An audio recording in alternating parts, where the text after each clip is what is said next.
Good afternoon. आवाज आ रही है? Yes ma'am. Yes, ma'am. Good afternoon, ma'am. ठीक है ठीक है ठीक है, आ गई आवाज। पता नहीं क्या हो गया था। हे भगवान।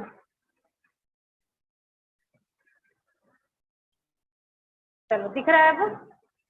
हाँ। Yes Yes, ma'am. ma'am. 6 का बी स्टार्ट करना था ना, motion of satellite.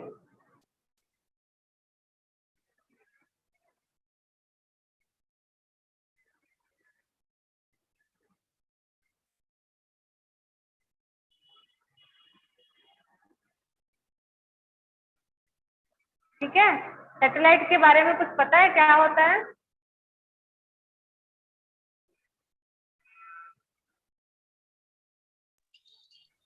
Moon ma'am जो प्लैनेट्स के अराउंड रिवॉल्व करते हैं।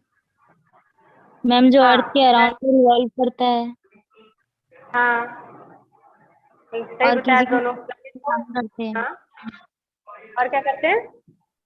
किसी किसी चीज के लिए उसको यूज करते हैं, जैसे कि सिग्नल के लिए, मोबाइल के, टीवी के लिए, वेदर हाँ फोरकास्टिंग के लिए। हाँ, तो ये जो सैटेलाइट होते हैं वो नेचुरल और आर्टिफिशियल दोनों होते हैं या एक होते हैं? मैम दोनों होते हैं। हाँ, ठीक है। आर्टिफिशियल सैटेलाइट पता है क्या? मैम जो खुद से बना के उधर भेजते हैं। हाँ, क्या उसी का यूज करेंगे अपन, सिग्नल में करते हैं। और जो नेचुरल होता है, जैसे कि एग्जांपल पता है? मून मून हाँ हाँ, वो क्या काम करता है?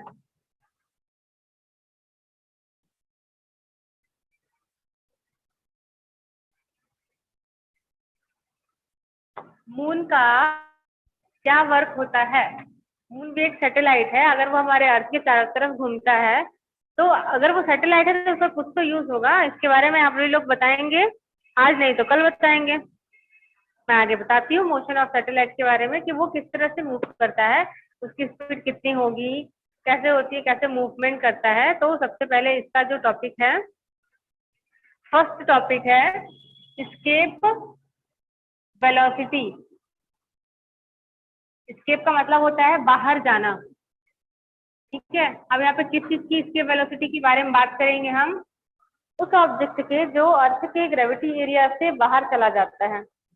जैसे कि अगर आपको किसी भी चीज को, किसी पार्टिकल को अपवर्ड डायरेक्शन में थ्रो करेंगे, मान लीजिए ये आपका कोई ऑब्जेक्ट है, यहाँ पर ये अर्थ के सरफेस से आप इसको थ्रो करते हैं ऊपर की ओर, तो ये कुछ दूर तक ऊपर जाता है और उसके बाद वो एक हाइट, एक डिस्टेंस कवर करने के बाद वो वापस नीचे गिर जाता है। इसी ऑब्जेक्ट को अगर आप थोड़ी सी और स्पीड से फेंकेंगे, थोड़ी सी और स्पीड से ऊपर फेंकेंगे, तो ये नीचे आके गिरेगा। ठीक है, लेकिन जैसे जैसे आप इसकी स्पीड को बढ़ाते जाते हैं, आप उसकी स्पीड को, उस ऑब्जेक्ट को फेंकने की स्पीड को बढ़ाते जाएंगे, वो ऑब्जेक्ट जो है वो इतना ऊपर चला जाता है, इतना ऊपर चला जाता है कि वो अर्थ के ग्रेविटी एरिया से बाहर चला जाता है। और अगर कोई भी ऑब्जेक्ट अर्थ के ग्रेविटी एरिया से बाहर चला जाएगा, तो वो अर्थ पे वापस नहीं आता है। तो वो मिनिमम वेलोसिटी जब उस अर्थ के सरफेस से किसी ऑब्जेक्ट को ऊपर की ओर फेंकते हैं, तो वो ऊपर जाने के बाद वापस नीचे नहीं आता है। उसको बोलते हैं एस्केप वेलोसिटी। इसको सॉल्व करती हूँ मैं।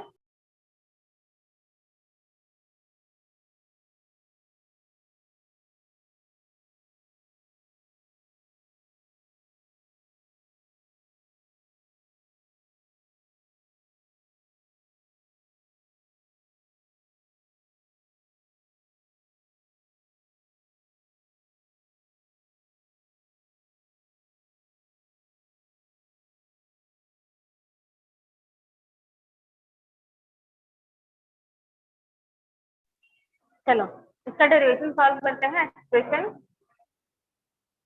दो मेथड दिया है यहाँ पे, एक सिंपल मेथड दिया है और एक अल्टरनेटिव मेथड दिया है। तो जो अल्टरनेटिव मेथड है वो आपका इंटीग्रेशन के जैसा सॉल्व होगा। मैं दोनों बता दूंगी, दो इजी पड़ेगा, उससे बनाना।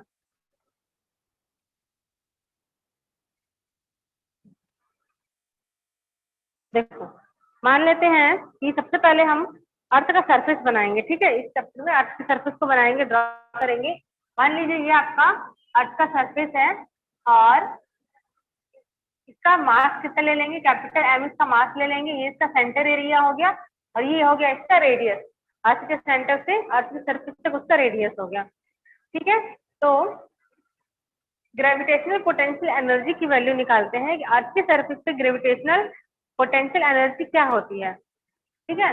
ग्रेविटेशनल पोटेंशियल एनर्जी अपन बनाए थे -G capital M small M upon R. ये सॉल्व किए थे लास्ट वाले पिछले वाले चैप्टर में आया था ये आंसर, ठीक है। ये ग्रेविटेशनल पोटेंशियल एनर्जी होगा उस ऑब्जेक्ट का जो अर्थ के सरफेस पे है। अब जब किसी ऑब्जेक्ट को हमने अर्थ के सरफेस से इनफाइनाइट डिस्टेंस बहुत दूर तक फेंक दिया है तो वो वहां वापस नीचे नहीं आ सकता।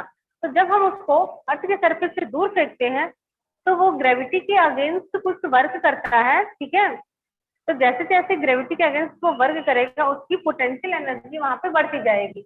यहाँ पे वो जो ऑब्जेक्ट था यहाँ से हमने उसको थ्रो अप किया ऊपर की ओर तो वो वहां चला गया, तो उसका जो डिस्टेंस था वो भी बढ़ गया और उसकी जो पोटेंशियल एनर्जी थी वो भी बढ़ती चली गई, ठीक है। वो शिफ्ट हो गई किसी और पॉइंट पे जा करके। तो इनफाइनाइट ग्रेविटेशनल पोटेंशियल एनर्जी क्या हो जाएगा, वो इनफाइनाइट डिस्टेंस पर है ना, तो उसको हम लिखेंगे eight infinite distance potential energy will be 0। तो देखिए यहाँ पे दो पोटेंशियल एनर्जी आपको दिख रहा है, एक आपका ग्रेविटेशनल पोटेंशियल एनर्जी, ठीक है, और दूसरा आपका आ गया potential energy at the distance of infinite. इसको हम U1 ले लें और इसको U2 ले लें, ठीक है। तो यहाँ पर लिखेंगे कि कितना इंक्रीमेंट होगा ग्रेविटेशनल पोटेंशियल एनर्जी में, increase in gravitational potential energy of a body. हम निकालेंगे यहाँ पे डेल U और इसके लिए आपको सेकंड वाले से फर्स्ट वाले को माइनस करना है, कितना उसमें इंक्रीमेंट होगा। तो U2 की वैल्यू आई है 0 और U1 की वैल्यू है -G mm अपॉन R। यहाँ पे आपका पोटेंशियल एनर्जी निकल गया plus plus minus G mm upon R, ये निकल गया आपका पोटेंशियल एनर्जी। अब देखो कोई भी ऑब्जेक्ट अगर ऊपर की ओर हमने थ्रो किया है तो अगर उसका पोटेंशियल एनर्जी चेंज होता है, मतलब कि इंक्रीज होता है, तो वहां पे उसकी जो काइनेटिक एनर्जी है वो भी इंक्रीज होगी, क्योंकि law of conservation of energy के according kinetic plus potential energy का जो सम होता है वो कांस्टेंट होता है। तो कोई भी ऑब्जेक्ट अगर ऊपर की ओर गया है तो मूव करते हुए जा रहा है, इसका मतलब उसमें काइनेटिक एनर्जी भी होगा। जितना उसका पोटेंशियल होगा उतना ही उसका काइनेटिक एनर्जी भी होगा। तो यहाँ पे हम लिखेंगे कि जो इंक्रीज पोटेंशियल एनर्जी है उस बॉडी की वो सेम होगी काइनेटिक एनर्जी के। तो इस कंडीशन में आपका जो काइनेटिक एनर्जी है वो पोटेंशियल एनर्जी के इक्वल हो जाता है। तो यहाँ पे हम काइनेटिक एनर्जी का फॉर्मूला रखेंगे हाफ mg का square is equal to potential energy निकला है आपका Gmm अपॉन R। लेकिन यहाँ पर हम जो निकाल रहे हैं वो स्केप वेलोसिटी निकाल रहे हैं। तो स्केप वेलोसिटी निकालने के लिए हम इसको v e से रिप्रेजेंट करेंगे। जो e है वो आपका स्केप है और v जो है वो आपका वेलोसिटी है। तो यहाँ पे जो आपका v है इसको हम यहाँ पर इस तरह से लिखेंगे ve। तो ये जो निकल गया ये आपका काइनेटिक एनर्जी निकल गया और ये आपका जो है पोटेंशियल एनर्जी जो हमने यहाँ पे सॉल्व किया था। तो ये दोनों जो है एक दूसरे के इक्वल होंगे, क्योंकि जैसे जैसे काइनेटिक एनर्जी उसकी बढ़ती है वैसे वैसे उसका पोटेंशियल एनर्जी भी इंक्रीज होता है और दोनों एक साथ चलते हैं। तो हमको यहाँ पे क्या सॉल्व करना है, हमको वेलोसिटी निकालना है, स्केप वेलोसिटी। तो इसको निकालने के लिए हम यहाँ पे ve की वैल्यू को सॉल्व करेंगे। तो ve की वैल्यू को अगर सॉल्व करना है तो ve को इस साइड रखेंगे, बाकी सारे टर्म्स को उस साइड लेकर के जाएंगे। तो सबसे पहले यहाँ पे आपका स्मॉल m से स्मॉल m कैंसिल होगा, देन बचेगा यहाँ पे ve का स्क्वायर इज इक्वल टू 2 जो है यहाँ मल्टीप्लाई में चला गया 2gm अपॉन r। इसके बाद यहाँ से रूट हटाएंगे, सॉरी स्क्वायर हटाएंगे तो V इज इक्वल टू आ गया रूट 2GM/R, ये निकल गया। अब हमको यहाँ पे लेना है फॉर्मूला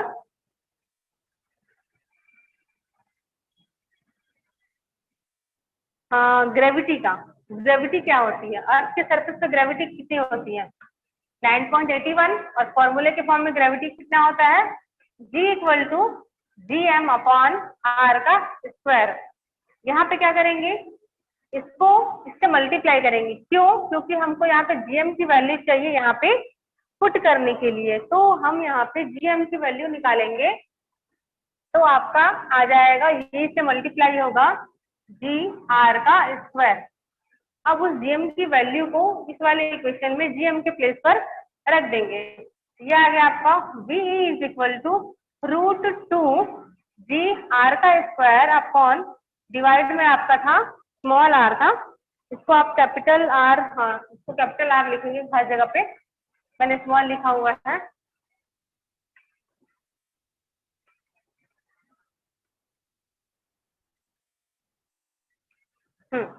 तो यहाँ पे फिर R से R कैंसिल हो गया, तो V का वैल्यू यहाँ पे आएगा रूट 2G कैपिटल R, ये निकलेगा इसके वेलोसिटी का फॉर्मूला।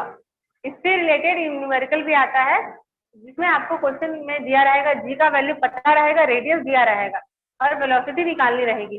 कॉपी में न्यूमेरिकल मैंने कराया हुआ है, नोट्स में आपको सेंड करूंगी तो आप उसमें से लिखना।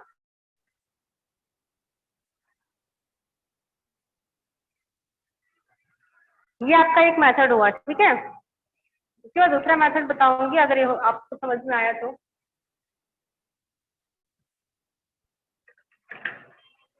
Yes ma'am.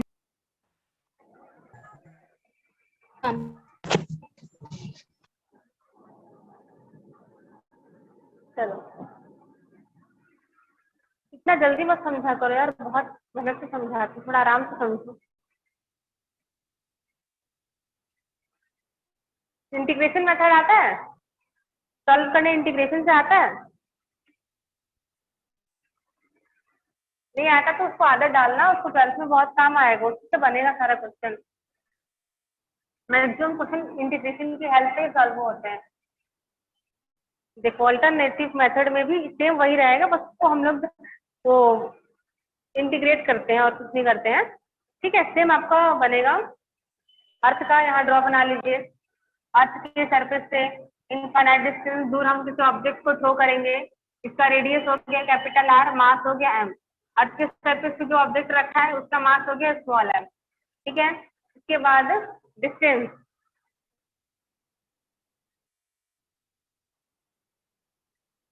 ये जो आपका अर्थ के सरफेस पे जो ऑब्जेक्ट रखा है वो अर्थ के सेंटर से यहाँ पर ले लेंगे उस ऑब्जेक्ट को, अर्थ के सेंटर से वो x डिस्टेंस दूर रखा हुआ है। तो अर्थ का जो मास हो गया वो हो गया कैपिटल M, उस ऑब्जेक्ट का मास हो गया स्मॉल m, दोनों के बीच का डिस्टेंस हो गया x, उसका ले लेंगे स्क्वायर। तो ग्रेविटेशनल फोर्स का फॉर्मूला क्या होगा, gravitational force between two object is gravitational force is equal to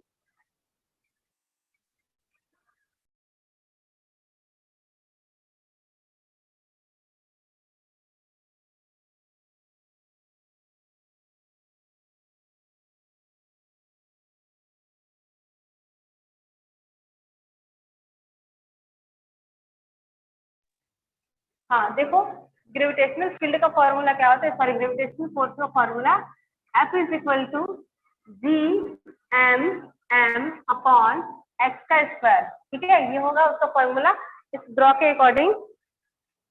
अब जैसे कि मैंने बताया अर्थ के सरफेस से वो ऑब्जेक्ट अगर ऊपर जाता है तो वो ग्रेविटी के अगेंस्ट वर्क करता है, ठीक है। यहाँ से वो ऊपर गया तो उसने वहां पे वर्क किया, और जो उसका वर्क है वो आपका काइनेटिक एनर्जी के फॉर्म में स्टोर हो जाएगा। तो हम सबसे पहले यहाँ पे स्मॉल अमाउंट ऑफ वर्क निकालेंगे, बिकॉज यहाँ पे जो वर्क होगा वो टोटल अमाउंट ऑफ वर्क जो होगा वो बहुत ज्यादा होगा, क्योंकि उसने जो वर्क किया है वो इनफाइनाइट डिस्टेंस के लिए किया है। तो यहाँ पे आप लिखेंगे small amount of work done, dW is equal to force into displacement. Work is equal to force into displacement, और वो भी होगा आपका डी के फॉर्म में। ठीक है, स्मॉल अमाउंट ऑफ वर्क के लिए वैल्यू यहाँ पे रखिए, D W is equal to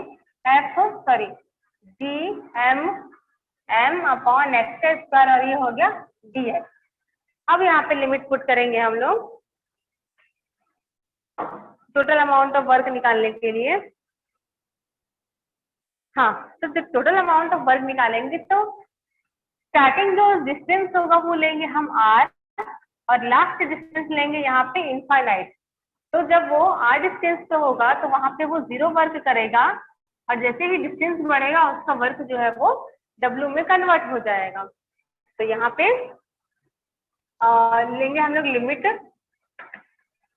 are to infinite, यहाँ लगाएंगे इंटीग्रेशन डी डब्ल्यू, यहाँ लगाएंगे इंटीग्रेशन आर से infinite G M M upon X का स्क्वायर डी एक्स।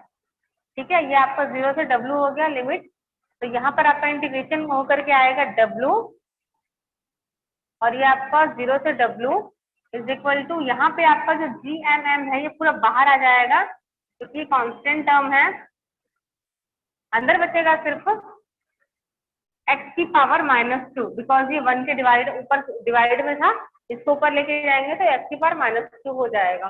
ठीक है, यहाँ लिमिट पुट करिए, upper minus lower limit is equal to G M M X square का इंटीग्रेशन होगा एक्स की पावर -2 + 1 अपॉन -2 + 1, यह आ गया आर से इनफाइनाइट। पुट करिए यहाँ पे W is equal to G M, यहाँ आ जाएगा एक्स की पावर -1 डिवाइड में -1, और ये आर से इनफाइनाइट।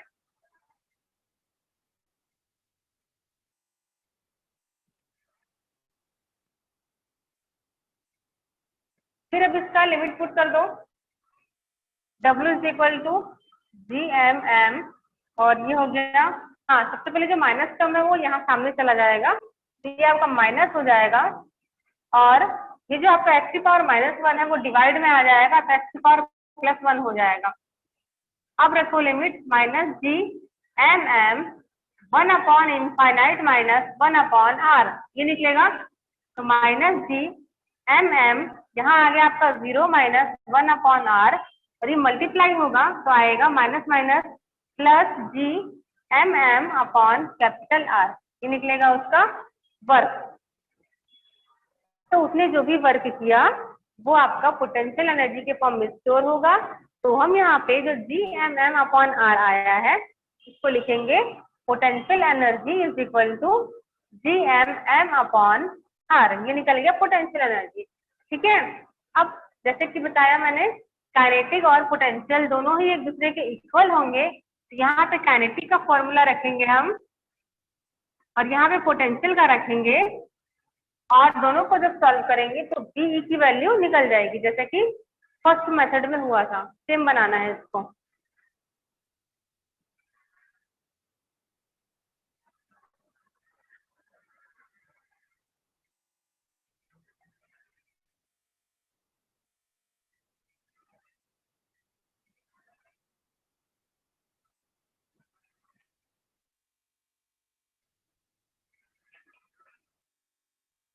देख लो फिर बताना, रफ रफ करूंगी।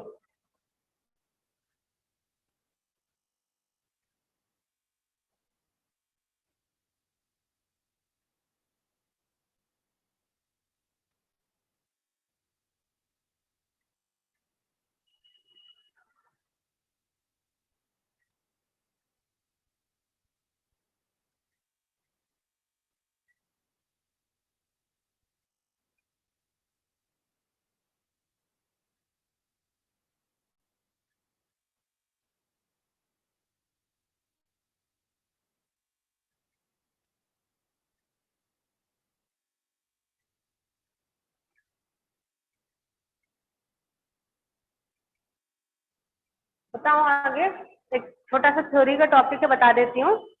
ठीक है, yes ma'am. Yes ma'am. Yes ma'am. Satellite जो मैंने अभी स्टार्टिंग में पूछा वही है टॉपिक। सैटेलाइट क्या होता है? वो हैवी बॉडीज जो अर्थ के या प्लेनेट के चारों तरफ रिवॉल्व होती है उसको सैटेलाइट कहते हैं। ठीक है, जो बॉडीज अर्थ के चारों तरफ घूमती है उसको सैटेलाइट कहते हैं।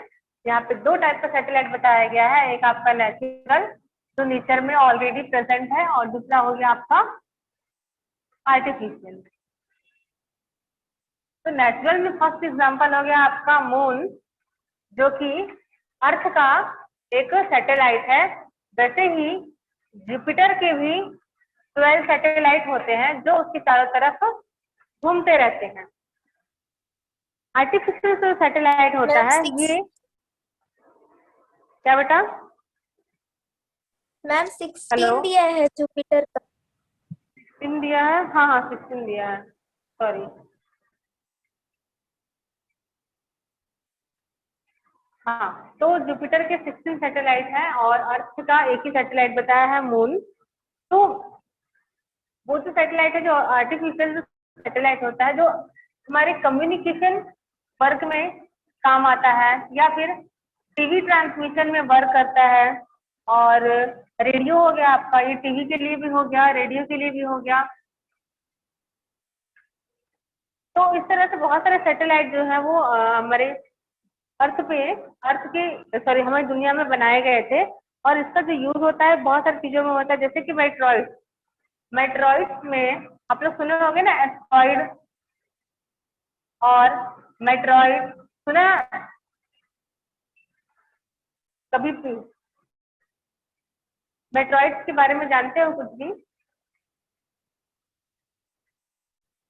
आवाज नहीं आ रहा है क्या?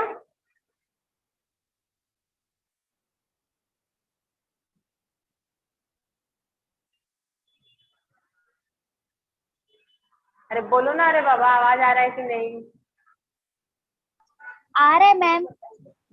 तो आंसर क्यों नहीं करते हो? हाँ बताओ, मैं क्या पूछी? मेट्रॉइड एस्ट्रॉइड सुना है कभी?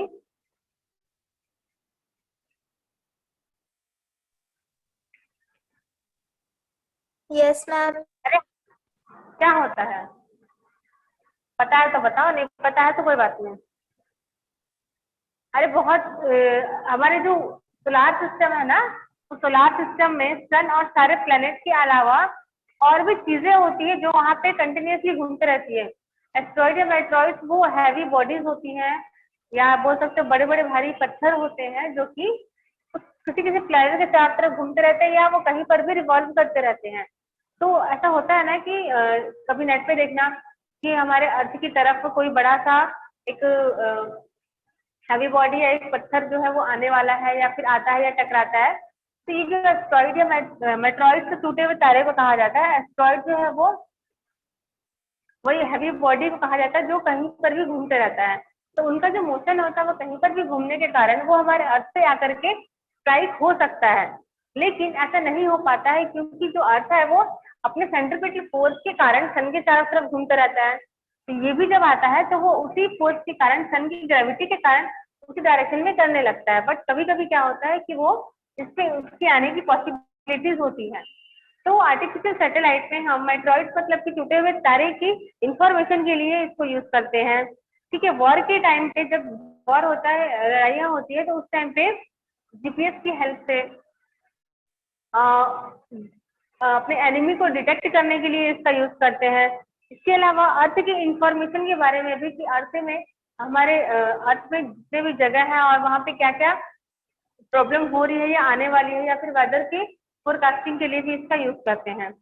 तो इसका देखना पेज नंबर बोल रही हूँ, सॉरी, सैटेलाइट के बाद जो टॉपिक दिया हुआ है कि किसने सबसे पहले बनाया था, कहाँ पे सबसे पहले लॉन्च हुआ था, और इंडिया में सबसे पहले किसने लॉन्च किया था, उसका क्या क्या नाम है। ठीक है, सारे आपको दिए हुए हैं। ये थ्योरी वर्क है, बहुत सिंपल सा है, इसको आप लोग कर लीजिएगा। इसके बाद है principle of launching A satellite, ये भी थ्योरी है, इसको नेक्स्ट क्लास में बताऊंगी। ठीक है, और आप लोगों को एक और वर्क है, मैं दे रही हूँ, introduction to Indian artificial satellite.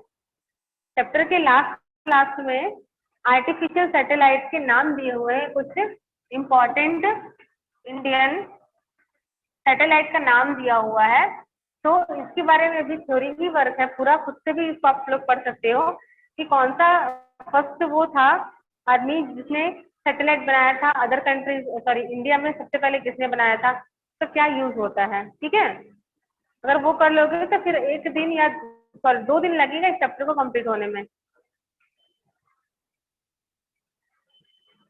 ठीक। उसके बाद जो है yes launching of ma'am. Satellite के बारे में, हाँ लॉन्चिंग ऑफ सैटेलाइट के बारे में भी थोड़ा सा पढ़ के ही आना, ताकि अगर मैं बताऊं तो आप लोगों से पूछूं तो आंसर दे सको। ठीक है, yes ma'am. Yes, ma'am. Yes. ठीक है ना, मैं बंद कर रही हूँ। Yes.